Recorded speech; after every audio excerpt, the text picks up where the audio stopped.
Vijayawada Gandhinagar press క్లబ్లో government doctors association of Andhra Pradesh ఆధ్వర్యంలో press meet నిర్వహించడం జరిగింది. ఈ సందర్భంగా government doctors association of Andhra Pradesh నాయకులు doctor P Srinivas, doctor Swaroop Kanth, doctor L Babji Shyam, doctor P Anil Kumar మీడియాతో మాట్లాడుతూ గత వారం తమ అసోసియేషన్ ఆధ్వర్యంలో సర్వసభ్య సమావేశం నిర్వహించడం జరిగిందని, ఈ సమావేశంలో ముఖ్యమైన తీర్మానాలు చేయడం జరిగిందని తెలిపారు. ముఖ్యంగా పిఆర్సీ ఏరియాస్ యూజీసీ నిబంధనలను అనుసరించి బోధనా వైద్యులుగా ఉన్న తమకు 2016లో రివైజ్ చేయడం జరిగిందని తెలిపారు.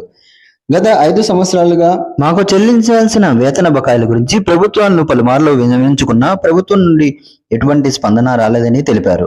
ఆంధ్రప్రదేశ్ రాష్ట్రంలో అత్యధికంగా డాక్టర్లు నమోదు చేయబడి అధికారికంగా రిజిస్టర్ కాబడిన తమ సంఘాన్ని రాష్ట్ర ప్రభుత్వం అధికారికంగా గుర్తించాలని కోరారు. మాకు చెల్లించాల్సిన వేతన బకాయిల గురించి ప్రభుత్వాలను పలుమార్లు విన్నవించుకున్నా ప్రభుత్వం నుండి ఎటువంటి స్పందన రాలేదని తెలిపారు. ఆంధ్రప్రదేశ్ రాష్ట్రంలో అత్యధికంగా డాక్టర్లు నమోదు చేయబడి అధికారికంగా రిజిస్టర్ కాబడిన తమ సంఘాన్ని రాష్ట్ర ప్రభుత్వం అధికారికంగా గుర్తించాలని తెలిపారు. ఈ కార్యక్రమంలో government doctors association of Andhra Pradesh నాయకులు doctor P Srinivas, doctor Swaroop Kanth, doctor L Babji Shyam, doctor P Anil Kumar, doctor K Maruthi Devi, doctor V Venkata Kiran, doctor Y Gagana, doctor P Anil Kumar, doctor BSP Yadav, doctor I Prabhakar తదితరులు పాల్గొన్నారు.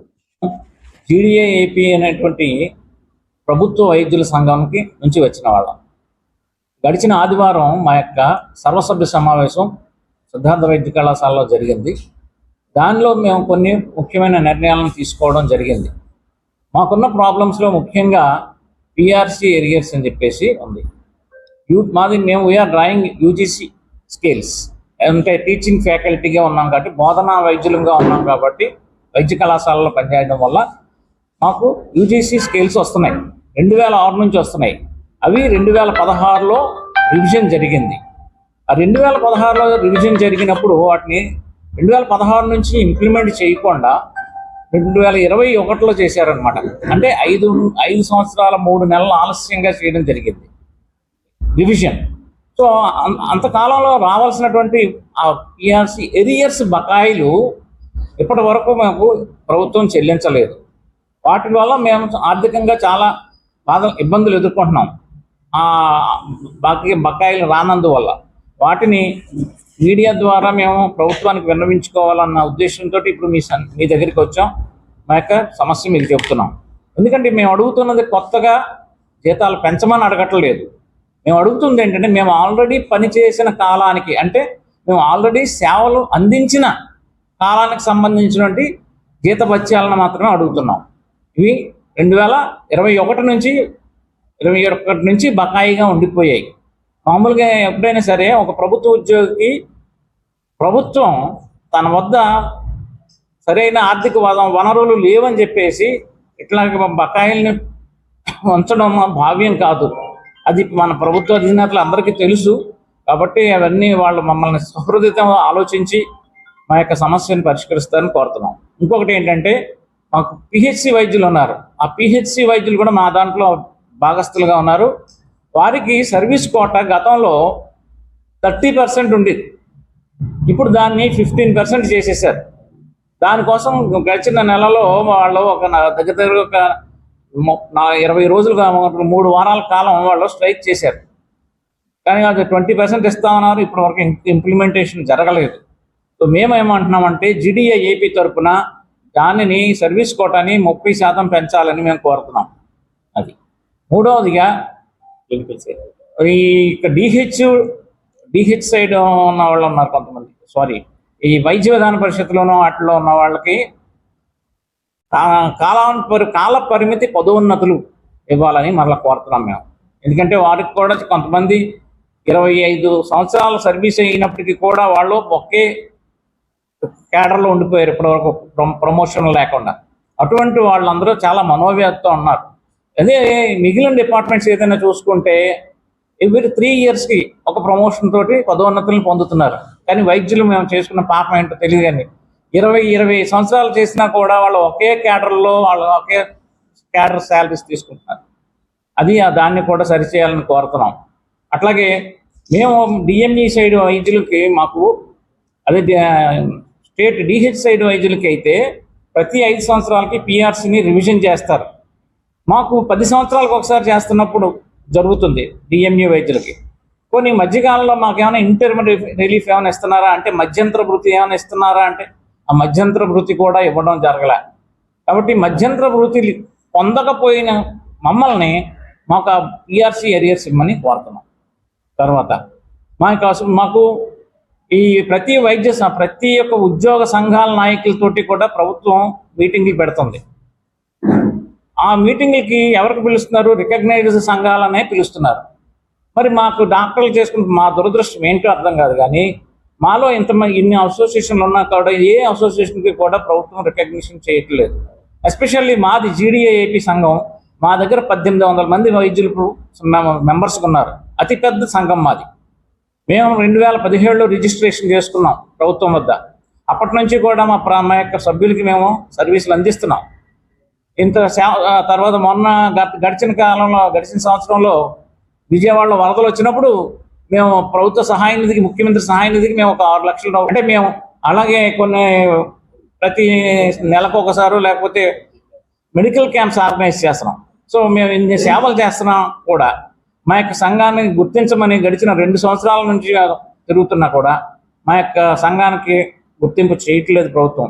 కారణాలు ఏంటో మాకు తెలియదు. కానీ మాదే అత్యధిక వైద్యులు సభ్యులుగా ఉన్నటువంటి సంఘం కాబట్టి ఉన్న వాటిలో. అదేవిధంగా మా యొక్క ఇన్కమ్ ట్యాక్స్ రిటర్న్స్ కానీ లేకపోతే అవన్నీ కూడా మేము సక్రమంగా రికార్డ్స్ మెయింటైన్ చేస్తున్నాం. సో ఇవన్నీ పద్ధతిగా ఉన్నాం. వాళ్ళు చూస్తూ ఉంటున్నారు. ఇప్పటికి దగ్గర చాలాసార్లు రిప్రజెంటేషన్ చేసినా కూడా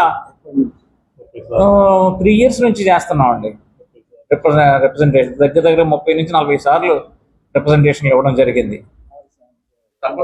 అదే మేము చెప్తుంది. అంటే మేము రోడ్డు ఎక్కుదామా అంటే మాకేమో ఎస్మా అంటున్నారని చెప్పేసి మేము ఆ ఉద్దేశంతో మేము సమ్మెకి కాల్ఫర్ చేయట్లేదు. కానీ మరి ఇప్పుడు మీ ద్వారా, మీడియా ద్వారా మా యొక్క సమస్యలు ప్రభుత్వం దృష్టికి తీసుకెళ్లాలని కోరుకుంటున్నాం. అక్కడి నుంచి కూడా మరి పని జరగకపోతే మరి ఏం చేయాలన్నది మేము కార్యాచరణ త్వరలో ప్రకటిస్తాం.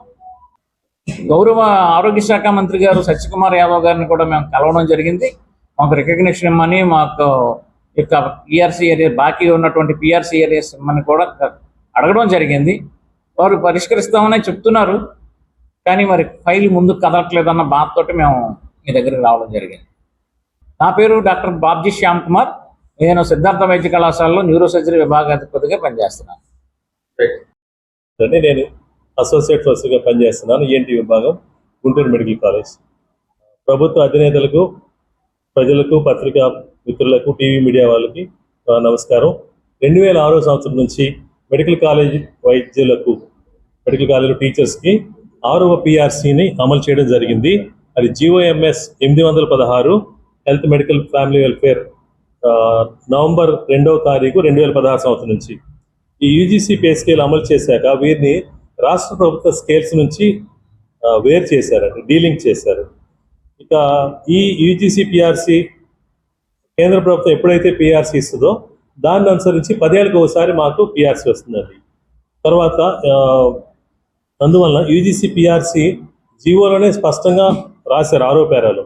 యూజీసీ వాళ్ళు ఎప్పుడైతే పే రివిజన్ చేస్తారో ఆటోమేటిక్గా మెడికల్ కాలేజీలో పనిచేసే బోధనా సిబ్బందికి కూడా, టీచింగ్ హాస్పిటల్లో పనిచేసే డాక్టర్లకు కూడా ఈ యొక్క స్కేల్స్ వర్తిస్తాయి, ఆటోమేటిక్గా రివైజ్ అవుతాయి అని చెప్పారు. కానీ 2016లో యూజీసీ పిఆర్సీ వచ్చిందండి. అది యూనివర్సిటీ లెక్చరర్లకి, డిగ్రీ కాలేజీ, ఎయిడెడ్ కాలేజీ వాళ్ళకి, వెటర్నరీ, అగ్రికల్చర్ యూనివర్సిటీ అధ్యాపకులందరికీ 2019లో ఏప్రిల్లో అమలు చేశారు. ఎరియర్స్ బకాయిలు కూడా వాళ్ళకి ఇవ్వడం జరిగింది.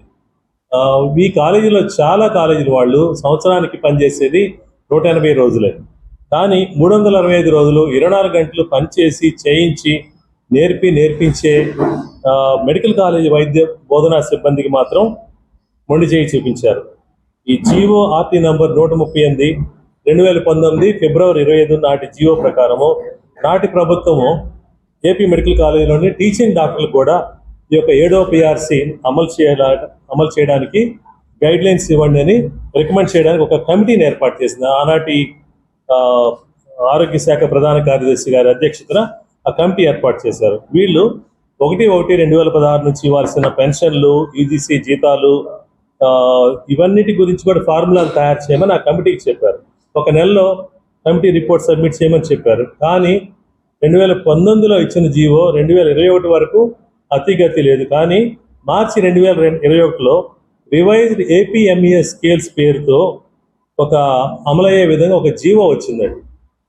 దీనిలో ఏరియస్ బకాయిలు ఊసెత్తకుండానే ఆ రోజు నుంచి ఫిబ్రవరి 28వ తారీఖు ఏ జీతం అవుతుందో ఆ జీతాన్ని ఆధారం చేసుకుని మార్చి 1 నుంచి లెక్క వేద్దాం అనేసి తప్పుడు లెక్కలతో, అంటే మిగతా యూనివర్సిటీ ప్రొఫెసర్స్ కాలేజీ లెక్చర్లకు ఇచ్చిన విధంగా కాకుండా 5 సంవత్సరాల జీత భత్యాలు ఎగ్గొట్టి లేకపోతే మినహాయించి ఆపివేసి ఆ ఏరియర్స్ గురించి ఏ మాట చెప్పకుండా మార్చి 1 నుంచి మాత్రం జీతాలు పెంచారు. దీనివల్ల మేము 5 సంవత్సరాల ఇంక్రిమెంట్లు కోల్పోవడం జరిగింది.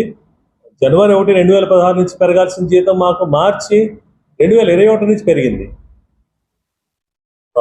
దీనికోసం మెడికల్ కాలేజీలో పనిచేసిన వైద్యులు ఇంకా ఎదురు చూస్తూనే ఉన్నారు.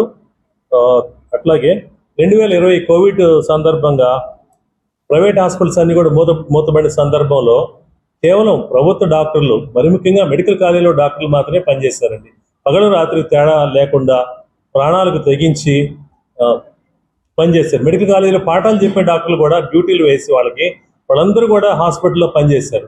దానివల్లే మన దగ్గర ఆంధ్రప్రదేశ్లో మరణాలు చాలా తక్కువగా ఉన్నాయి. ఈ డ్యూటీలు చేయడం వల్ల చాలా మంది డాక్టర్లు అనారోగ్యానికి గురయ్యారు. నేనే 3 కోవిడ్ ఎపిసోడ్స్లో పాజిటివ్ రావడం జరిగింది. తీవ్రంగా అనారోగ్యం గురి కావడం కూడా జరిగింది. అట్లా చాలా మంది వైద్యులు అనారోగ్యం గురయ్యారు. తీవ్రంగా కొంతమంది ప్రాణాలు కూడా కోల్పోయారు దురదృష్టవశాత్తు. జనవరి 1 నుంచి యూజీసీ పిఆర్సీ 10 సంవత్సరాలు అయిపోయింది 2016 నుంచి. కాబట్టి కొత్త పిఆర్సీ అమలు కావాల్సి ఉంది. ఇది మరి మళ్ళీ కాలేజీ వాళ్ళకి యూనివర్సిటీ లెక్చర్లు కనుక అమలు చేస్తే మేము వాళ్ళకంటే 5 సంవత్సరాలు వెనకబడి ఉంటాము. మరి ఈనాడు మానవుడు నేర్చుకునే జ్ఞానము, విజ్ఞానము, పరిజ్ఞానము ఏదన్నా మానవ మనుగడ కోసం, సంక్షేమం కోసం అతి ముఖ్యమైన అది ఉద్దేశం. ఏ జ్ఞానమైనా, అంటే ఏ కాలేజీలో ఏ టీచింగ్ చెప్పినా, ఏ సబ్జెక్ట్ బోధించినా కానీ మనుషులు బాగుండాలని. మరి అన్ని జ్ఞానాల కంటే కూడా మెడికల్ జ్ఞానం చాలా ముఖ్యమైనది అని ప్రభుత్వాలు కూడా ఎంతో ఖర్చు పెడుతున్నాయి, శ్రమ పడుతున్నాయి. మరి మెడికల్ కాలేజీలో బోధించే బోధనా వైద్యులకు కూడా ఈ పిఆర్సీ అమలు చేయవలసి వస్తుంది. లేకపోతే ప్రభుత్వం ఇచ్చే సూచన, ఒక సైన్ ఏముంటుందంటే, మీరు చేసే మెడికల్ కాలేజీలో పాఠాలు చెప్పేవాళ్ళు మాకు విలువ లేదు, మామూలు కాలేజీలో చెప్పేవాళ్ళే, వాళ్ళు ఎయిడెడ్ కాలేజ్ అయినా ప్రైవేట్ కాలేజ్ అయినా వాళ్ళే మాకు ముద్దు, మీరు మాకు వద్దు అని ఒక సిగ్నల్ ఇస్తున్నట్టు అర్థం అవుతుంది. ఇంటర్మీడియట్, హై స్కూల్లో, ప్రైవేట్ కాలేజీలో లక్షలు ఖర్చు పెట్టి చదివిన విద్యార్థులు కూడా ప్రభుత్వ వైద్య కళాశాలలో చేరడానికి ముందుకు వస్తున్నారు. టాప్ ర్యాంకులు తెచ్చుకుంటున్నారు, ఇంకో సంవత్సరం లాంగ్ టర్మ్ తీసుకుంటున్నారు. ఎందుకంటే ఈనాటికి కూడా ఆంధ్రప్రదేశ్లో ప్రభుత్వ వైద్య కళాశాలను, వాళ్ళ కళాశాలలు చెప్పే విద్యకు దీటు లేదు. మేము ఎంబీబీఎస్ స్టూడెంట్స్ టీచ్ చేస్తున్నాము, ఎండి, ఎంఎస్, పీజీ స్టూడెంట్ టీచ్ చేస్తున్నాము, డిఎం, ఎంసీహెచ్ అనే సూపర్ స్పెషాలిటీ కూడా టీచ్ చేస్తున్నాం. ప్రతి వైద్య కళాశాల కూడా కొత్తవి అయితే 5-6 ఏళ్ల క్రితం ప్రారంభమైన దానిలో ఎంబీబీఎస్ఏ ఉంది. కానీ పాత వైద్య కళాశాలన్నీ కూడా యూనివర్సిటీలతో సమానం అండి. ఏ యూనివర్సిటీ కంటే కూడా తక్కువ కాదు. మా ప్రతి హాస్పిటల్ కూడా 365 రోజులు తెరిచే ఉంటుంది. పగలు రాత్రి తేడా లేదు. ప్రజలకు సేవ చేస్తూనే ఉన్నాము. ఇంత మంచి సేవలు అందిస్తున్న వైద్య విద్యా విభాగాన్ని మీరు దయచేసి విలువిచ్చి దానిలో పనిచేస్తున్న డాక్టర్లకి, వైద్య నిపుణులకి యూజీ స్కేల్స్ మేము ఎక్కువ అడగట్లేదు. మామూలు డిగ్రీ కాలేజ్, యూనివర్సిటీ కాలేజీలతో ఇచ్చే స్కేల్స్ మాత్రమే ఇవ్వమని అడుగుతున్నాం.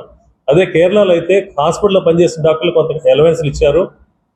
బట్ ప్రస్తుతానికి మేమైతే యూజీ స్కేల్స్ మాత్రమే అమలు చేయండి అడుగుతున్నాము. ఈ డిమాండ్ మీరు మీ ద్వారా, మా మీడియా మిత్రుల ద్వారా ప్రభుత్వానికి చేర్చాలని మా మనవి, మా రోదన, మా వేదన. Thank you very much. వచ్చాం కాబట్టి 2016 నాటికి సర్వీస్లో ఉన్న డాక్టర్లకే ఎక్కువ మొత్తం వస్తుందండి. 2020-21లో చేరిన వాళ్ళకి తక్కువ వస్తుంది అనమాట. ఆ రకంగా ఒక్కొక్క డాక్టర్కి, మెడికల్ కాలేజీలో పనిచేసే వైద్య నిపుణులకి 6-7 లక్షల నుంచి 20-25 లక్షల వరకు బకాయిలు రావాల్సి ఉంది. ఈ బడ్జెట్ మొత్తం ఒక 450 నుంచి 550 కోట్లుగా ఒక ఉజ్జాయింపు అంచనా కరెక్ట్గా తెలియదండి అని అడుగుతున్నారు. మరి ఇంతకుముందు సుప్రీంకోర్టు వాళ్ళు ఇచ్చిన జడ్జిమెంట్ ప్రకారం కూడా ఏ ప్రభుత్వం కూడా తన ఉద్యోగికి న్యాయపరంగా రావాల్సిన జీతభత్యాలు, ఎరియర్స్, బకాయిలు అవి వాయిదా వేయడానికి లేకపోతే ఇవ్వకుండా ఉండడానికి వీల్లేదు అని చట్టాలు చెప్తున్నాయి. ఫండమెంటల్ రైట్స్ ప్రకారము, రాజ్యాంగ నిబంధనల ప్రకారం చట్టాలు చెప్తున్నాయి. దీని గురించి మేము అనేక సార్లు ప్రభుత్వ ఉన్నతాధికారులకు, మంత్రులకి దృష్టికి తీసుకువెళ్ళడం జరిగింది.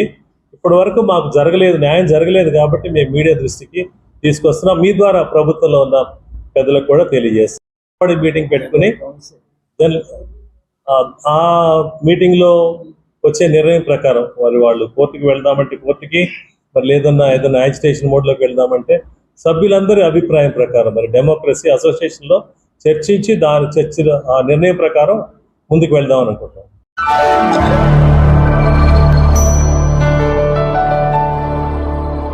Thank you for watching the video and please subscribe Virat Media. For more updates, click on the bell icon.